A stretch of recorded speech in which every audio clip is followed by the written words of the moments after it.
Hi folks, another video as many call how to make aluminium parts with a small mini mill. Here Linuxcnc is running. The mill is not stable at all. It's about 4/10. It can flip here, and let's see how it goes. It should work. Okay, so I start the system.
Okay, I stopped it.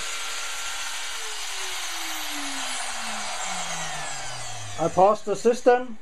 So here you can see the rest part here is still lying. Yeah, there's nothing going on. It's not fixed. It's not fixed at all. You can just take it up here, and here Linuxcnc is running, and the path is coming from SLCam here. Hope you can prove it.